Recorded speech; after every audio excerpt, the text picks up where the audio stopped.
여러분 안녕하세요. 오늘 역사 수업은 장소를 좀 옮겨봤습니다. 2학년 7반에서 이제 장소를 좀 구해가지고 시작을 할 건데, 자, 오늘 일단 하기 앞서서 영상 자료는 이제 법에 의해서 보호받는 자료라는 걸 좀 말씀드리고 싶고요.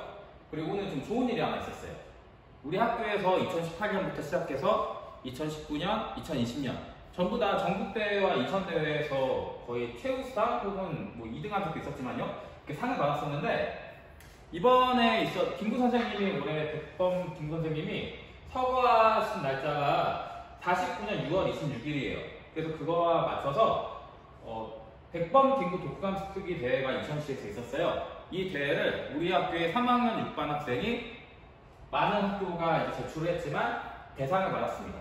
물론 이 친구뿐만 아니라 많은 친구들이 정말 선생님 보기에는 전부 다 1등, 2등을 주고 싶을 정도로 굉장히 잘 썼어요. 하지만 학교마다 한 명 정도의 친구밖에 주지 않는 것 같아서 상당히 안타까웠는데, 물론 잘한 친구한테는 박수를 쳐주고 싶고, 안타깝게 시상을 받지 못한 친구한테는 다음에 기회가 또 있으니까 그 기회를 잘 활용해서 좋은 성과가 있었으면 좋겠습니다. 그리고 이 친구가 쓴 독후감 내용 중에서 인상 깊은 구절을 하나 가지고 왔어요. 이 부분이 오늘 수업에서 중점적으로 다뤄줘야 할 내용이기 때문에 제가 한번 같이 읽어보고 계속 진행해 보도록 하겠습니다. 자, 임시정부의 존재 자체가 위협당하는 어려운 상황 속에 김구 선생님은 한인애국단을 조직하여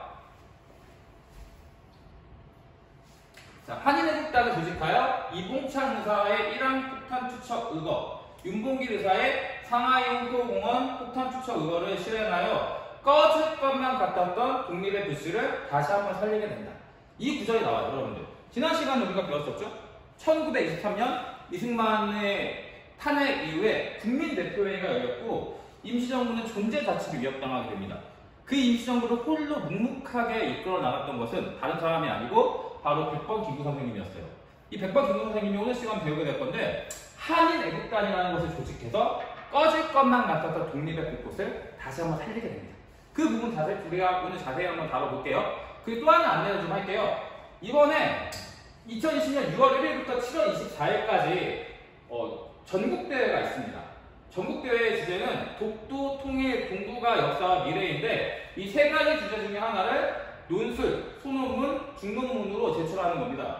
물론 이 대회 같은 경우에는 상을 시상하는 장소가 국회의원 회관이라고 해서 여의도에 있는 곳에서 시상을 하고요. 저도 한 번도 못 가봤는데 여러분들이 만약 받게 된다면 저희 지도교사로 좀 같이 갔으면 좋겠습니다. 그리고 상은 국회의장부터 시작해서 재단 이사장상까지 이 가로 옆에 있는 숫자가 상을 받는 학생들의 숫자예요. 굉장히 많은 친구들에게 많은 상과 기회가 제공된다고 할 수 있겠죠? 우리 학교에서 매년 전국대회에서 좋은 성과를 거두고 있어요. 그럼 오롯이 선생님이 잘나서 혹은 환경이 좋아서인 것도, 환경은 물론 좋죠. 근데 선생님이 잘나서가 아니라 여러분들의 뛰어난 능력이 있었기 때문에 좋은 성과가 있었던 것 같아요. 올해 만약에 이 대회에 출전하고 싶은 친구가 몇 명 선생님한테 의사를 표현했는데, 혹시라도 나도 나가고 싶다는 친구가 있으면 선생님에게 개인적으로 연락을 주면 선생님이 지도를 열심히 할 수 있도록 하겠습니다. 자, 그럼 오늘 본격적으로 수업을 나가보겠습니다. 자, 오늘 수업의 첫 번째 주제는 의열단이에요. 이 의열단은 1920년에 창설됐었던 단체인데, 간단해요. 의로운 일을 열성적으로 행하는 단체라는 뜻이에요. 여러분 이런 말 들은 적 있을 거예요. 역사를 잊은 민족에게 미래는 없다는 말 들어본 적 있어요? 이 말을 누가 했나? 단재 신치호 선생님이 하셨습니다. 이 독립운동가였던 신치호 선생님이 역사를 잊은 민족에게는 미래는 없다는 말씀을 하셨어요. 이 신치호 선생님이 의열단 행동 지침인 조선혁명선언이라는 걸 써주시는데, 교과서에 나와 있는 걸 그대로 가지고 왔어요. 같이 읽어볼게요. 민중은 우리 혁명의 대본영이다. 폭력은 우리 혁명의 유일한 무기이다. 여러분들, 그러면 이 단체의 성격이 지금 벌써부터 나왔죠. 이 단체는 임시정부가 추구했던 외교 독립 주장이 있었고, 또 하나는 무장 독립이었는데, 이 단체의 성격은 그럼 외교보다는 무장 쪽에 가깝다고 할 수 있겠죠? 자, 계속 읽어볼게요. 우리는 민중 속으로 가서 민중과 손을 맞잡아 끊임없는 폭력, 암살, 파괴, 폭동으로써 강도 일본의 통치를 타도하고 우리 생활에 불편한 불합리한 일체 제도를 개조하도록 하겠다.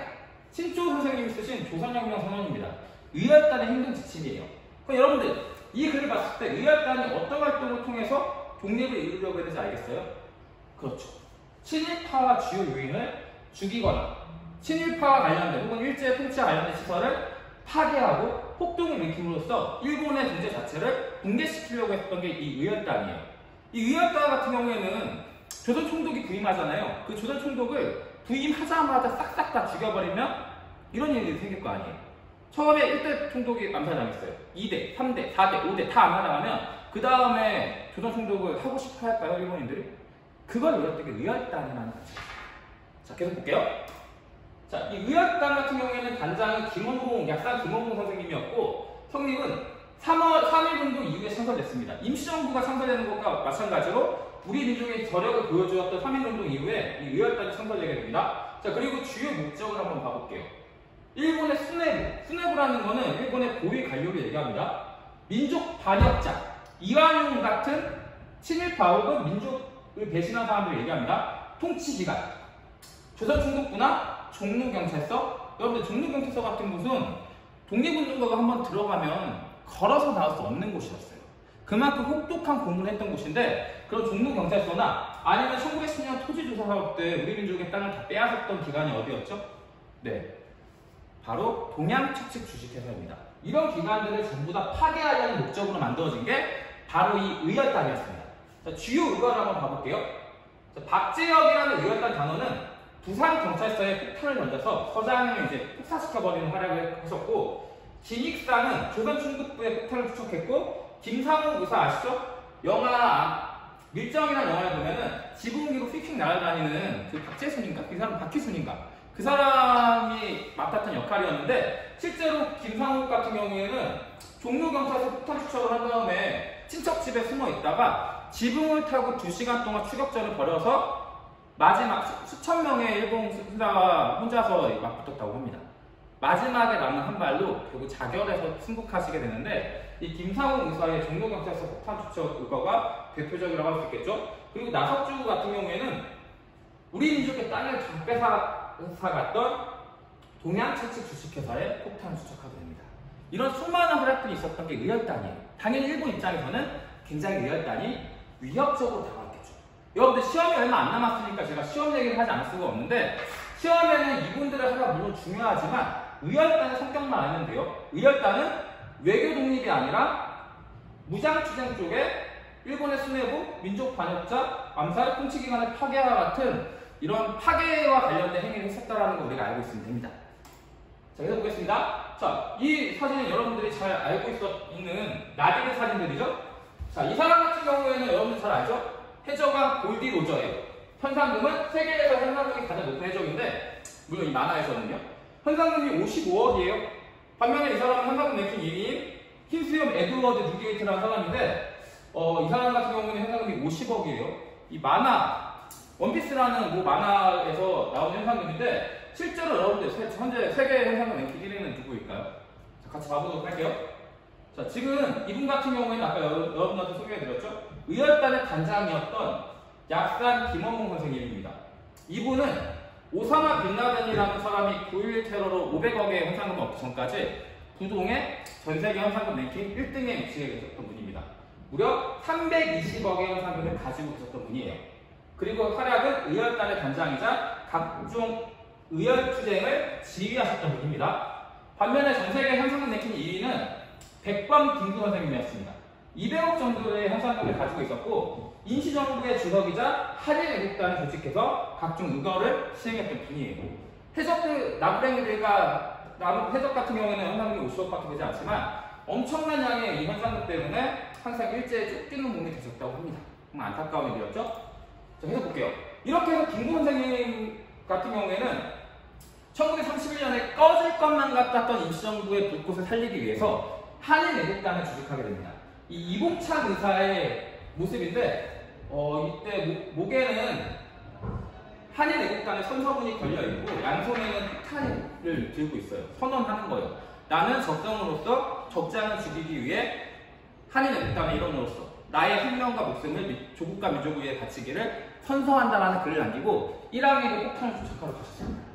여러분들 이거 성공하든 실패하든 무조건 죽는 임무예요. 왜? 1항이라는 거는 당시 일본인들은 천황이라고 불렀는데 일본을 상징하는 사람이에요. 이 사람을 죽이려고 했었는데 혹은 죽였다면 일본인들은 가만히 있었을까요? 무조건 죽을 수밖에 없는 인물인데 이 인물을 자청하면서 웃으면서 갔던 분이 바로 이봉창 의사입니다. 결국 일왕에게 폭탄을 던지긴 했지만 폭탄이 불발로 안타깝게 일왕을 처치하지 못했습니다. 자, 두 번째 의거입니다. 이봉창 의사의 의거가 있을 이후에 윤봉길 의사가 상하이 hun커우공원에 폭탄을 추적합니다. 이 상하이 hun커우공원 같은 경우에는 여러분들이 그 임시정부와 3.1운동이 작년에 100주년이었죠. 작년에 전국대회에서 우승하면 여기를 보내줬다고 해요. 사실 저도 아직 한 번도 가보지 못했는데 정말 꼭 가보고 싶은 곳이기도 합니다. 이 윤봉길 의사는 상하이 hun커우공원에 도시락 폭탄과 스톤폭탄을 가지고 가요. 그리고 스톤폭탄을 던져서 시라카와나 시게미스 마모르와 같은 수많은 일본 장성과 고위 관료들을 죽이거나 부상시켰던 엄청난 활약을 해냅니다. 이 윤봉길 의사의 활약 이후에 어떤 일이 있었냐면 여러분도 알겠지만 임시정부가 정말 꺼질것만 같은 바람막은 등불이었어요. 왜? 국민대표회의 이후에 임시정부의 모든 자금줄이 끊겼거든요. 근데 이 일과가 가지는 가장 큰 의미는 중국 장제스 정부가 드디어 임시정부를 지원하려고 했습니다. 만약에 이 윤봉길 의사의 활약이 없었다면 우리는 임시정부가 완전히 와해됐을 뿐만 아니라 나중에 임시정부가 한국 강복군이라는 군대를 만들어서 일본에게 선전포고를 하거든요. 만약에 그런 행위가 없었다면 우리는 승전국이 아니라 아마 식민지의 일환으로 취급받았을 수도 있어요. 하지만 이 윤봉길 의사의 활약 때문에 우리나라는 당당한 연합국이 이루어질 수 있었어요. 자, 이런 윤봉길 의사의 승국하실 때 모습인데 일본이 굉장히 잔인하게 윤봉길 의사를 처형했다고 합니다.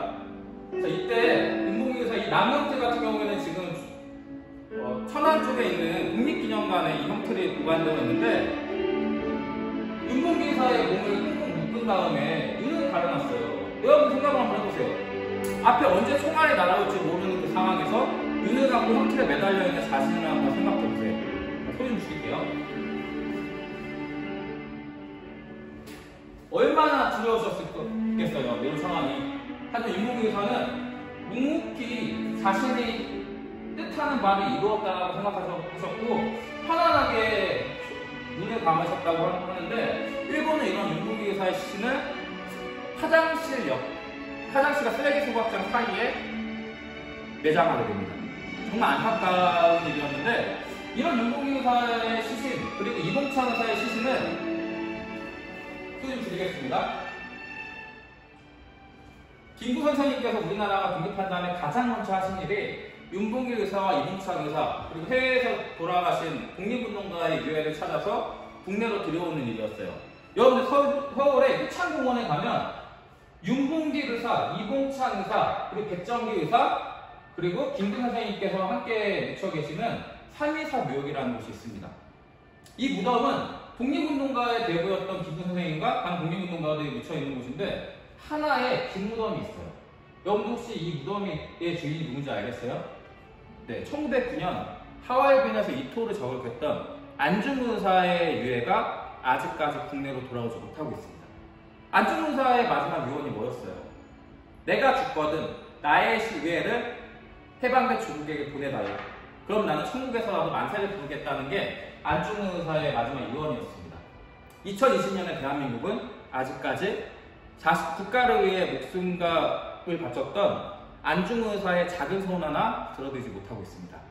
여러분들이 성인이 됐을 때 꼭 윤봉길 의사, 이봉창 의사, 백정기 의사, 김구 선생뿐만 아니라 안중근 의사의 유해가 국내로 꼭 돌아왔으면 하는 마음이 있습니다. 그리고 갑자기 종이 쳐서 죄송합니다. 홍범도 장군의 유해를 국내로 모셔오는 걸 추진하고 있습니다. 조만간 홍범도 장군의 유해는 대한민국으로 돌아와서 이제 많은 분들이 찾아볼 수 있는 장소로 이장이 될 겁니다. 자, 계속 보겠습니다. 자, 그리고 나서 이제 1930년대가 되면 일본의 통치 방식이 바뀌게 됩니다. 1920년대 소위 문화 통치를 했던 거에 이어서 1930년대가 되면 이제 민족 말살 통치라는 걸로 통치 방식이 바뀌어요. 이 민족 말살 통치에 모든 의미가 다 담겨 있어요. 이제부터는 우리 조선 민족을 아예 말살해버리겠다는 통치 방식이에요. 자, 우선 배경부터 한번 봐볼까요? 자, 일본이 전장이 크게 확대되고 있습니다.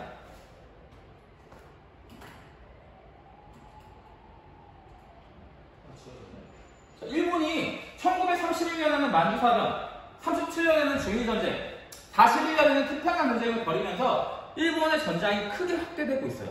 한마디로 일본이 전 세계를 상대로 지금 싸움을 벌이고 있는데, 여러분들 일본이란 나라는 생각만큼 인구가 많고 큰 나라가 아니에요. 땅덩어리가 좁아요. 그러다 보니 그런 나라가 중국하고 싸우는 것도 모자라서 미국, 영국, 프랑스랑 싸우게 되니까 당연히 어떻게 했어요? 물자도 모자랄 테고 병력도 모자랄 수밖에 없습니다. 그러다 보니까 이제 일본이 어떤 작전을 취하냐면 조선이라는 나라를 병창기지화, 한마디로 조선이라는 나라를 일본의 물자를 공급하기 위한 기지로 만들겠다는 거예요. 선생님이 지도를 잠깐 간단하게 그려볼게요.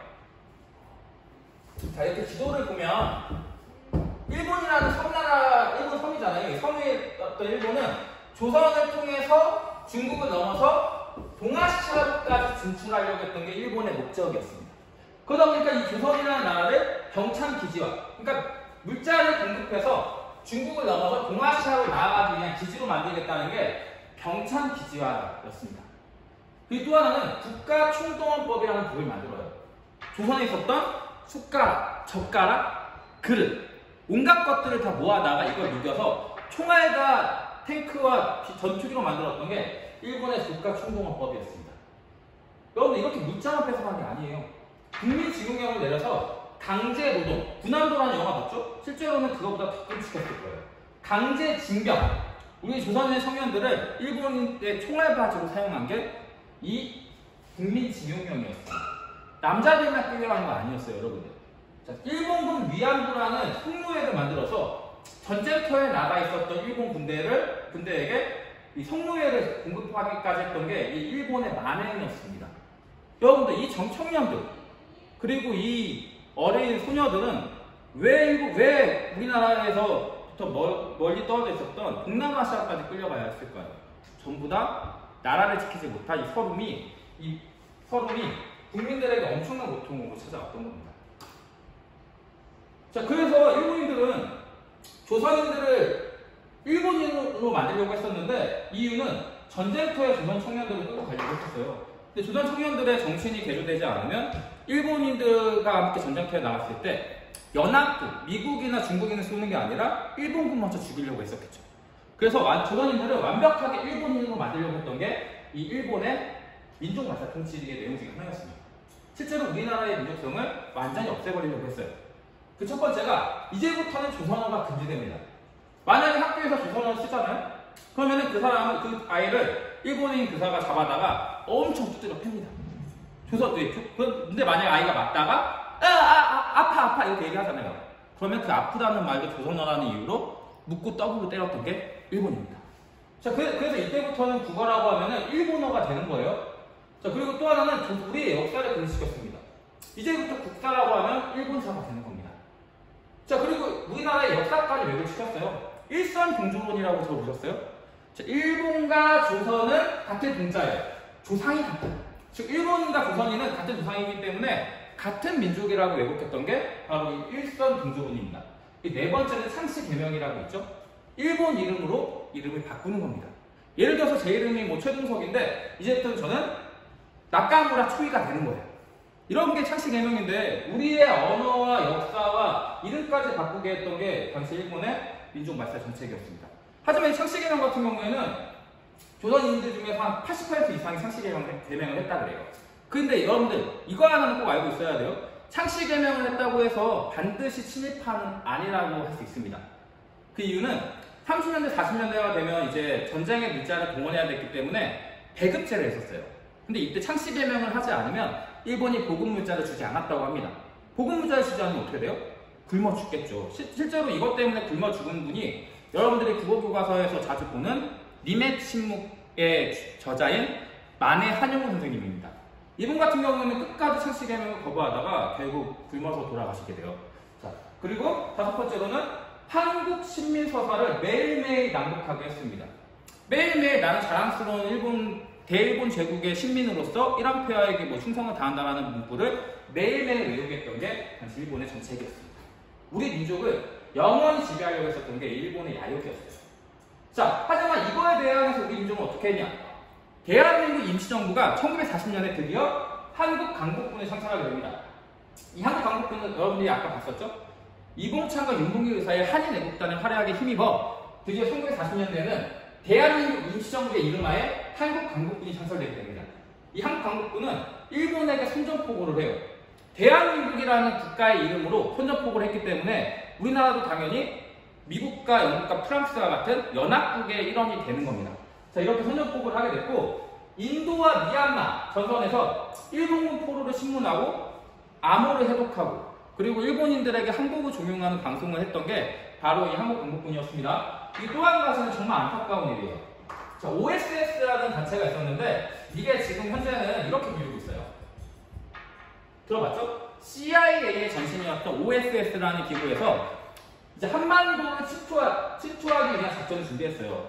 자, 일본이 지금 무너진 위기에 일본이 한반도에서 지금 굉장히 힘든 상황이었거든요. 왜? 연합군이 일본을 밀어붙였기 때문에 일본이 언제 항복할지 모르는 상황이었어요. 그 상황에서 OSS라는 단체에 훈련받은 한국 강국군이 한반도에 진입해서 일본의 주요 시설을 파괴하고 유인을 암살하려고 했었어요. 하지만 이 작전은 결국 성공하지 못합니다. 그 이유는 OSS 공개 진공작전이 8월 말로 예정이 돼 있었어요. 하지만 그 안에 일본이 항복을 하게 해버렸죠. 결과적으로 우리는 OSS 작전이 실패하게 되고, 김구 선생님은 일본의 항복 소식을 듣고 땅을 치고 웃었다고 합니다. 조금만 더 얘네가 한국을 늦게 했으면 우리도 자랑스럽게 한국 강국군이 국내로 들어올 수 있었을 텐데, 아마 안타까움을 가지게 돼요. 결과적으로 이 작전이 시행되지 못했기 때문에 나중에 미국은 임시정부 자체를 인정하지 않는 최악의 결과가 초래되기도 했습니다. 자, 그리고 나서 이제 일본은 히로시마의 한방, 나가사키의 한방, 원자폭탄이 투하되게 됩니다. 이게 꽝 하고 터지니까 일본 입장에서는 이 원자폭탄을 도저히 막을 방법이 없었을 거예요. 왜? 하늘에서 전투기가 원자폭탄을 싣고 와서 땅에다가 투하를 하는 시스템이에요. 근데 일본 같은 경우에는 이제 하늘을 날아오는 항공기를 막을 수 있는 수단이 없었거든요. 그래서 이제 첫 번째, 두 번째 맞고, 만약에 여기서 항복을 더 하지 않으면 세 번째, 네 번째가 떨어지겠죠? 원자폭탄을 막을 수 있는 수단이 없기 때문에 일본은 무조건 항복하게 됩니다. 그게 1945년 8월 15일이었어요. 이때 일본은 이란이 이제 떨리는 목소리로 그때 녹음했던 게 지금까지 남아있어요. 이란이 1945년 8월 13일날 떨리는 목소리를 라디오 방송을 통해서 일본 국민들에게 얘기합니다. 나는 신이 아니고 일본은 전쟁에서 졌습니다. 이렇게 얘기를 하게 되고, 45년 8월 15일날 우리는 드디어 광복을 하게 됩니다. 자, 여러분들, 이 장면이 뭐냐면 김구 선생님을 비롯한 임시정부 요인들이 광복 이후에 이제 국내로 들어와 있는 모습이에요. 여러분들, 다 표정이 나쁘지 않지만 한 분을 주목해야 돼요. 이분 같은 경우에는 임시정부의 이제 대한민국 정부의 대통령을 지낸 이시영이라는 분인데, 여러분들 이회영 선생님이라고 아실 거예요. 전재산 600억을 국가에다가 기탁했던 독립운동가이신데, 이 이시영 선생님의 형제들이 독립운동하다가 다 돌아가셔요. 그리고 홀로 유일하게 생존해서 해방된 조국에 오신 모습이에요. 근데 혼자 울고 계시죠. 다들 우리나라가 독립해서 국내 땅을 밟으니까 좋아하는 모습을 보이는데 혼자 울고 계신다는 거는 독립운동이 그만큼 힘들고 그동안의 노고가 컸다는 걸 보여주는 증거가 될 수가 있겠죠? 자, 이렇게 해서 우리나라는 독립하게 됩니다. 하지만 우리나라가 독립을 하고 나서 혹은 독립이 되기 전에 우리나라의 독립에 관한 국제회담이 세 가지가 있습니다. 이거 어떻게 되냐면, 저도 솔직히 머리가 나빠가지고 잘 못 외워요. 카이, 얄, 토로 외우시면 돼요. 카이로에다 얄타에다 포츠담 선언이라는 국제회의가 있는데, 여기서 제일 중요한 건 뭘까요? 솔직히 얄타에다 포츠담 선언 이런 거 몰라도 됩니다. 하지만 이 카이로 회담만큼은 우리가 반드시 알고 있어야 됩니다. 왜? 한국을 적절한 시기에 독립시켜주기로 했었던 최초의 약속이 이 카이로 회담이었거든요. 하지만 여러분들, 여기에서 단서가 있습니다. 한국을 독립시켜주겠다라고 약속을 했어요, 여러분들. 하지만 여기에 인듀 코스라는 단어가 붙어있죠. 제가 이거 몰라가지고 영어 선생님이 김보영 선생님이라고 굉장히 뛰어난 능력을 가진 영어 선생님한테 한번 여쭤봤거든요. 이 인듀 코스라는 단어가 적절한 시기라는 뜻이래요. 한마디 이런 거예요. 여러분들이 시험 잘 보니까 시험 잘 보면 컴퓨터 사달라고 얘기했어요, 부모님한테. 그때 부모님이 이렇게 얘기하시는 거예요. 내가 컴퓨터 사주긴 할 건데 인듀 코스에 사주겠다, 적절한 시기에 사주겠다라고 하신 거예요. 그럼 그게 여러분들이 고등학생이 됐을 때 사줄지, 대학생이 됐을 때 사줄지, 혹은 군대 갔다가 전역했을 때 사줄지, 모른다는 거예요. 이게 인디코스라는 단어입니다, 여러분. 한국을 독립시켜줄 건 확실한데 언제 할지는 모르겠다라는 게 이 인디코스예요. 여러분 이것 때문에 나중에 엄청난 스노우볼이 하나 들러갑니다. 자, 그리고 나서 우리나라는 드디어 광복을 하게 되었고 우리나라에게는 3가지 숙제가 남게 됩니다. 이 숙제는 조금 이따가 쉬었다 하겠습니다.